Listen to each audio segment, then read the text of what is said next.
अस्सलाम वालेकुम। चलो जी, तो डिस्कस कर लेते हैं हम लोग atomic number and atomic mass. इसे आप मास नंबर भी कह सकते हैं। सबसे पहले डिस्कस कर लेते हैं एटॉमिक नंबर को कि एटॉमिक नंबर किसे कहते हैं हम। एटम का नंबर। अब ये कौन सी बात हुई कि एटम का नंबर? हाँ जी बिल्कुल, एटम का नंबर भी होता है जिससे आप एटम को पहचान सकते हैं कि आया ये एटम कौन सा है। ठीक है, एटम का नंबर किस तरह से दिया गया, किस चीज़ की बुनियाद पर दिया गया, वो सिंपल है। एटॉमिक नंबर हम किसे कहेंगे? Number of protons present in atom. Atom में मौजूद प्रोटॉन्स की तादाद को, किसकी? प्रोटॉन्स की तादाद को एटॉमिक नंबर कहा जाता है। जैसे मिसाल के तौर पर अगर हमें पता हो कि एक एलिमेंट है, ठीक है, जिसके न्यूक्लियस में कितने प्रोटॉन हैं? 6, तो उसका एटॉमिक नंबर क्या होगा? उसका एटॉमिक नंबर होगा 6 एग्जैक्टली। अब जिन लोगों को तो पता है कि कौन से एलिमेंट का एटॉमिक नंबर 6 होता है, वो तो गैस कर लेंगे ये कौन है। ये कौन है? कार्बन है भाई, बिल्कुल सही। अच्छा जी, कार्बन का एटॉमिक नंबर तो 6 है। अब मास कितना होता है? मास भी तो होगा ना, और वो मास कितना है इसका? 12। इसको भी डिस्कस कर लेते हैं, साथ ही साथ आ जाएगी बिल्कुल समझ थोड़ी सी देर। अच्छा जी, हम सबको पता है कि एटम के अंदर 3 फंडामेंटल पार्टिकल होते हैं। Proton, exactly, neutron, yes, and then electron, बिल्कुल ऐसा ही है। ठीक हो गया। अच्छा जी, सबको पता है प्रोटॉन और न्यूट्रॉन न्यूक्लियस में होते हैं और इलेक्ट्रॉन कहाँ होते हैं? शेल्स में। ठीक है, पुरानी थ्योरीज के मुताबिक। अभी तो जो है इलेक्ट्रॉन बिखरे हुए हैं एज अ क्लाउड। ठीक हो गया। अच्छा जी, प्रोटॉन अगर न्यूक्लियस में है तो न्यूक्लियस में न्यूट्रॉन भी होगा। अब लाजमी नहीं है कि न्यूट्रॉन की तादाद बराबर ही हो, कि जितने प्रोटॉन है उतने न्यूट्रॉन, बट हम लोग बात किसकी कर रहे हैं? कार्बन की। तो कार्बन में प्रोटॉन और न्यूट्रॉन बराबर हैं। ठीक है, तो इसके शेल के अंदर, सॉरी, इसके न्यूक्लियस के अंदर कितने प्रोटॉन हैं? 6 प्रोटॉन। तो इसका एटॉमिक नंबर क्या हुआ? 6। बिल्कुल ठीक। अब एटॉमिक नंबर का ताल्लुक इलेक्ट्रॉन के साथ बिल्कुल नहीं है। हालांकि कुछ लोग कहेंगे कि भाई जितने प्रोटॉन होते हैं एटम में उतने ही इलेक्ट्रॉन होते हैं, क्योंकि प्रोटॉन पे पॉजिटिव चार्ज है और इलेक्ट्रॉन पे नेगेटिव। अगर ये दोनों चार्जेस बराबर नहीं होंगी तो एटम न्यूट्रल कैसे होगा? बिल्कुल सही है आपकी बात, बट एटॉमिक नंबर को हम इलेक्ट्रॉन की तादाद बिल्कुल नहीं कहेंगे। ये थोड़ा सा कॉन्सेप्ट गलत हो जाता है। समटाइम्स एमसीक्यूज ऐसे आते हैं, पूछा जाता है कि एटॉमिक नंबर हम किससे कहते हैं, तो हम नंबर ऑफ प्रोटॉन को नंबर ऑफ प्रोटॉन के साथ साथ नंबर ऑफ इलेक्ट्रॉन को भी टिक कर देते हैं, बोथ का ऑप्शन लगा देते हैं, तो वो गलत होगा। बेस्ट ऑप्शन हमारे पास क्या है कि नंबर ऑफ प्रोटॉन। ओके, यहाँ तक तो बात हो गई क्लियर। अब आ जाते हैं एटॉमिक मास के ऊपर कि एटॉमिक मास और मास नंबर, ठीक है, ये कैसे पता चले हमें जी। तो एटॉमिक मास यानी कि एटम का वज़न।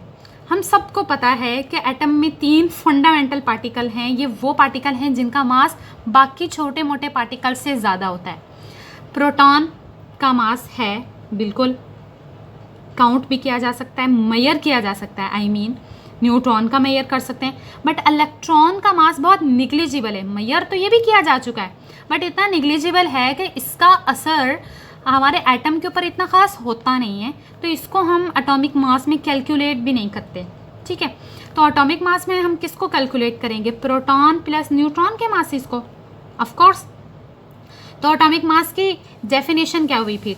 सम ऑफ मासेस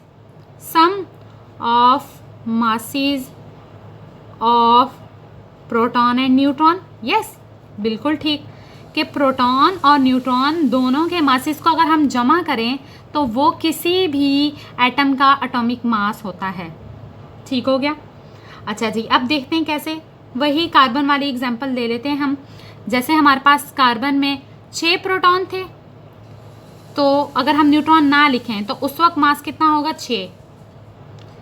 और अगर हम फिर न्यूट्रॉन भी ऐड कर दें तो 6 और 6 कितना हो जाएगा? 12। ये मैं पहले ही आपको बता चुकी हूँ। बट बात ये होती है कि ये तो भाई इनकी तादाद है ना, 6 प्रोटॉन 6 न्यूट्रॉन, तो मास कैसे 12 आ सकता है? अभी बता देती हूँ, बहुत सिंपल है, ये भी समझना मुश्किल नहीं। वजह ये है कि एक प्रोटॉन की अगर आप बात करें ना, तो एक प्रोटॉन का वज़न भी कितना है? 1.008 AMU। ओके। और अगर न्यूट्रॉन की बात करें तो एक न्यूट्रॉन का वज़न कितना है 1.009 AMU, ठीक है। तो अगर एक प्रोटॉन का वज़न 1.008 AMU है और न्यूट्रॉन का भी 1.009 AMU है, तो ख़ुद सोचें अगर 6 प्रोटॉन होंगे तो 6 का वज़न कितना होगा, 6.00 समथिंग या फिर 7.00 समथिंग, ठीक है। अच्छा, इसी तरह न्यूट्रॉन का भी फिर ऐसे ही हो जाएगा, है ना। तो यही बात मैं आपको बताना चाह रही हूँ कि प्रोटॉन अगर एक है तो उसका वज़न भी एक है, ठीक है। तो 6 प्रोटॉन होंगे तो वज़न कहाँ तक चला जाएगा, 6 तक। अगर उसमें न्यूट्रॉन भी हैं तो फिर वज़न 6 और 6 कितने हो जाएंगे, 12। अच्छा जी, हम लोग एक एग्जांपल और देख लेते हैं। जैसे मिसाल के तौर पर हमारे पास एक एलिमेंट है लिथियम। कौन सा, लिथियम। इसके एटॉमिक नंबर की बात करें तो मतलब कि इसका एटॉमिक नंबर है 3 और मास की बात करें तो कितना है 7, ठीक हो गया। अच्छा, एटॉमिक नंबर 3 है यानी कि उसके न्यूक्लियस में कितने प्रोटॉन हैं, 3। ओके, प्रोटॉन हो गए 3, तो इलेक्ट्रॉन भी कितने होंगे, 3 ही होंगे ना, क्योंकि ये दोनों तो बराबर होते हैं। फिर आ जाते हैं न्यूट्रॉन पे कि अब न्यूट्रॉन कितने होने चाहिए। वो हमें कैसे पता चलेगा, मास से। मास 7 है। अच्छा, 3 प्रोटॉन थे तो मास इस वक्त कितना है, 3। यहाँ पे मास कितना है, 7, तो बाकी कितना बचा 3 के बाद, 4 टाइम्स बचा ना। तो जाहिर है 4 3 में प्लस करेंगे तो वो 7 होगा। तो सिंपल, या न्यूट्रॉन कितने होंगे हमारे पास, 4। बिल्कुल एग्जैक्टली हम इस तरह से कैलकुलेट कर सकते हैं कि किसी भी एलिमेंट के अंदर कितने प्रोटॉन, न्यूट्रॉन और इलेक्ट्रॉन होते हैं। प्रोटॉन और इलेक्ट्रॉन तो इजी है, एटॉमिक नंबर देख के हम प्रोटॉन पहचान लेंगे, तो जितने प्रोटॉन उतने ही इलेक्ट्रॉन। बट न्यूट्रॉन कैसे पता चलेगा, एटॉमिक मास को देखेंगे। यही तो सिंपल चीज़ है कि जो मास है उसका, अगर एक प्रोटॉन है, तादाद 1 है, तो उसका मास भी 1 है। तो इस तरह सिंपल हो जाता है थोड़ा सा चीज़ को समझने के लिए।